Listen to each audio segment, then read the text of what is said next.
Hey, before this video begins, I'm gonna need to sell out. Due to unforeseen circumstances and a whole lot of bullshit, my treasure hoard is running a little low and I'm having trouble resupplying it. And paying my bills. Yes, I have bills.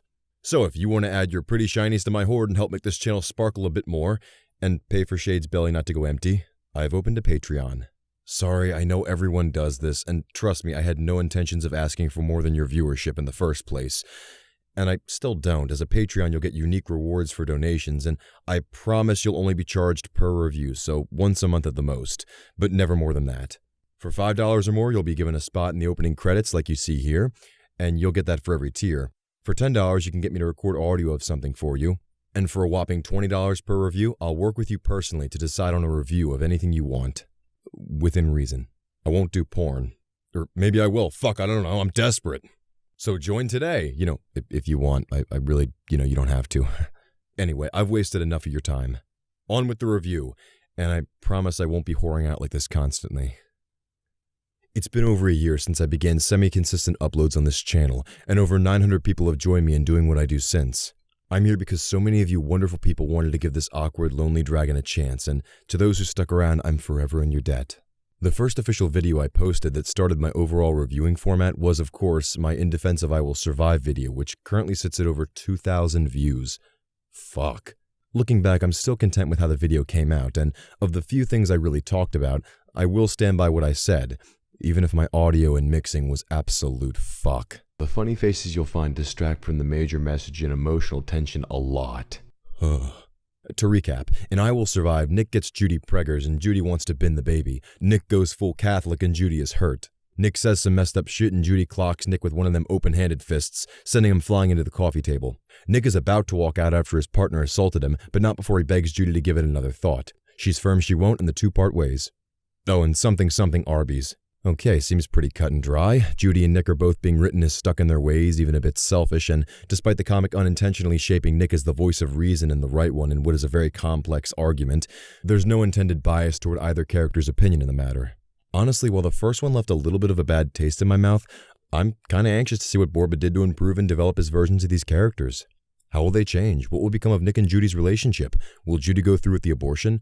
If so, will Nick even get a call? Will he get another chance for them to talk about this? To be there for her? Will she give him that chance? Will he give her that chance? And what about their relationship as partners on the Force? Will that be addressed? Well, I guess I might as well put all that curiosity to work and actually read this damn thing. So get your Arby's reheated and your shocked Judy plushies off your bed and into your arms for comfort as we return to Joseph Borba's strange and overdramatic comic series with Born to be Free. So this one begins with Nick pounding on Judy's door. Fucking grow up, you perverts, you know what I meant. Until she opens it and informs Nick of what he already knows, that it's 2 in the damn morning and Judy has to work tomorrow. So off to a great start already, Nick. She wants him to leave and he won't, and Nick even threatens his own life, though only by implication, if Judy doesn't comply and let him in. Nick also doesn't like Judy's constant reminder that she's got to work in the morning, framing it as her wanting to only talk about work after seeing each other for the first time in several months. This is where we learn that not only is Nick still a bit of a jerk, but he's also apparently left the police force. Probably not wanting to be too close to Judy after the events of the first one. Nick asks for coffee, and while going into the kitchen to make a pot, we see that Borba does in fact partake in the memes. Now, whether or not he enjoys them is up for question, considering our bitches, but I digress. After Nick sips some of that reheated bean juice, he admits that his relaxed demeanor and still somewhat jovial attitude is due to the fact that he may have misled Judy about the whole not having another day to live thing. So far in this issue, Nick has guilted Judy with threats of suicide to get into her apartment at 2 a.m., shown no regard for her career once again, and has proceeded to be a bit of a prick overall. Such an asshole! In case you're wondering, I hate Nick already. It's even implied he may be drunk, or at least Judy suspects he is, and, well, I think bunny noses can probably pick up on the oh-so-subtle fragrance of alcohol. It's like spoiled fruit and cleaning solution on your breath. I think she's pretty certain on this one. Nick finally asks Judy rather bluntly if she did it. We get a quick jab at the premeditated sin line with Nick laughing it off before we get an answer from Judy. Well, here's where we get to the controversial meat of the story. We all knew it was coming. I mean, just look at Judy's body. She did, in fact, have the abortion. Nick begins in a slightly stunned manner to say he forgives her. She claims she doesn't need his forgiveness, but Nick corrects himself and says he means he wants her to forgive him. In this moment, I saw a glimmer of hope. Maybe reconciliation, some forced empathetic view on Nick's side of things, or a mature breakdown of how both parties did wrong and how he wants to meet halfway and start over as friends. I had hope, only for Nick to drop to his knees and sob loudly about missing Judy and realizing what a fool he was for leaving due to his own inflated pride. Oh, and the fact Judy struck you down like an NBA player's wife, but perspective. During this, we get shots alluding to, I guess, Nick being a scumbag for paying for sex? Or for drinking his sorrows away? I mean, really, this to me implied he had trouble moving on. Maybe that he was wrong that he could survive, at least happily, without her. So, in return, Judy gives Nick a little story of her own. She says she can't forgive him for leaving her all alone, glossing over her own follies with, we both made mistakes, but, and moving on to what this argument and breakup did to her. After Nick left, she faced some complications during the termination. She asks where he was, and, yeah, that's a damn good question. I guess she didn't have his number. When did he quit the force? If she was too embarrassed or angry to call him or vice versa, then there's some sympathy for both sides in my opinion. Why exclusively hold it against him though? By the way, how soon after the argument did you get this done? Did you try to contact Nick first? These are important questions we get little or no answers to. Then again, I think the peanut gallery has cut in more than enough by now. I'll go over all this at the end. Judy continues berating Nick for how she was alone, scared, and in the worst place of her life. And then if Nick really loved her, he would have stayed and supported her decision that they were both involved in anyway. She even tells him that his leaving her was the worst of all their decisions, and that perhaps had he stuck around, things would have been different. Perhaps implying she wouldn't have gotten the abortion? Nick begs Judy once more, squeezing her a bit in the throes of desperation, and she hollers. This draws out Judy's new partner, who's revealed to be a fox, egads! Judy's apparently bisexual and has a thing for foxes. Nick takes it perfectly well in this comic meant to be a continuation in response to the first one. And if you believe that, well shit, you haven't been paying attention. Nick continues desperately trying to convince Judy to come back to him, clearly delusional, and ditch that Leslie. You are an asshole. In the heat of the moment. Without thinking, Nick knocks down Judy's partner, and before he can apologize, Judy finally tells him off and says to get lost forever, kicking him out immediately. The comic ends with Judy and her girlfriend, Shay, embracing in Nick's absence and seemingly very, very happy. And that was the much-anticipated sequel to I Will Survive. So, was it as bad as the first? Nope. It actually manages to be worse. I guess I should make some kind of disclaimer here. I am looking at this comic critically and objectively on the grounds of it being a comic, a story. I don't care about your political views. We're talking about this comic and this particular circumstance. That's it. Got it? No arguing over who's right or wrong. This is a complex issue and we're just here to talk about Zootopia and memes. Having said that, some positives? The art is just as good if not better than before, and there are no uncanny poses or facial expressions in this one. So hey, improvement. There's even cute little nods to the memes and the blatant neck-rubbing throwback to the premeditated sin line. So Borba is being a decent sport here and may even be grateful for the exposure he's received. With all that said, let's start the long list of problems I have with the characters and the story overall.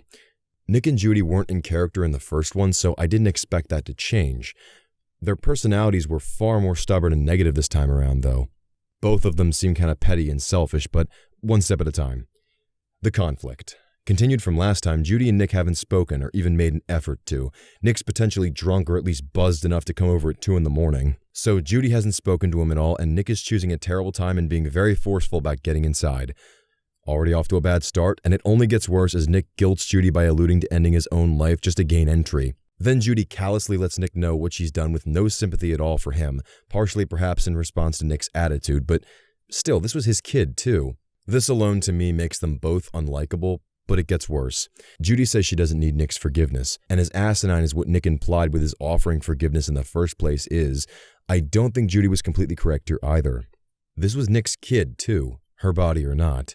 Nick's gonna feel weird and maybe even depressed about it, and while his forgiveness might not mean anything to her, I think the complete disregard for his feelings on the matter, perhaps due to his rediscovered bad habits and how he left her alone after the fight, actually does make her a bit unlikable here.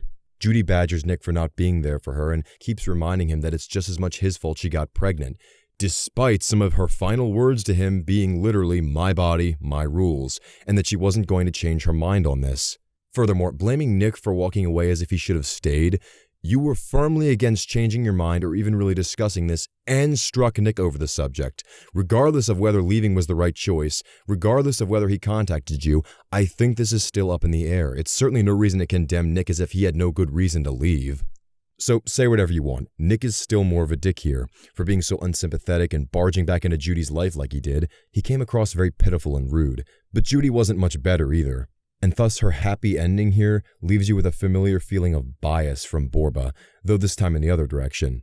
Was this again unintentional, or was it in response to the accusations of political and perchance religious viewpoints driving Borba to create a comic that appealed to the other side, so to speak, and compensate for the audience's perceived message of the first one? I'm not going to touch that political button with a 10-foot pole, no fucking way. But I am going to say aloud now that we've had two comics, both painting one side of the argument as correct, instead of balancing the discussion fairly in each issue. Hell, the first one actually managed to bring up some decent points from both sides and have some kind of actual debate, albeit poorly, so this one is actually even worse at being fair. I know you're probably thinking, well, Borba never intended to pick a side in the first place, so regardless, what does it matter? Well, it does matter. This is what the entire conflict and character dialogue hinges on, their relationship and how the pregnancy affected it, as well as their actions and relationship after the fact. So, sorry to harp, but I just needed to make it clear that there is a reason I'm going over this in such depth. This is a complex issue that unfortunately I need to walk on eggshells when I talk about. Also, for Christ's sake, now Nick's homophobic. I mean, hey, kudos for keeping a somewhat consistent version of Nick, I guess, but this feels sort of like an effort to hide the fact that, up until now, though Nick's been an asshole, we don't know the whole story and both parties could still be wrong. It's been months and months we've missed. From the outside looking in, Nick just left and cut all contact. Fuck him, right? But where was Judy during all this? I mean, okay, we know where, but not what she was doing to contact Nick. Let me quick reiterate this again here, especially since in trying to make this as clear as I can, I think I'm coming off a bit harsh against Judy. Both parties are wrong. Neither is wholly correct nor likable, regardless of which one may have been acting worse. I'm leaning towards Nick, but again, I digress. It's just frustrating to see the comic pander to Judy's side so thoroughly and to degrade Nick even further and demonize his choice to leave. What would I have liked to seen? I don't know. A fair discussion? A bit more attention to Judy's faults and either creating or acknowledging Nick's more logical failures?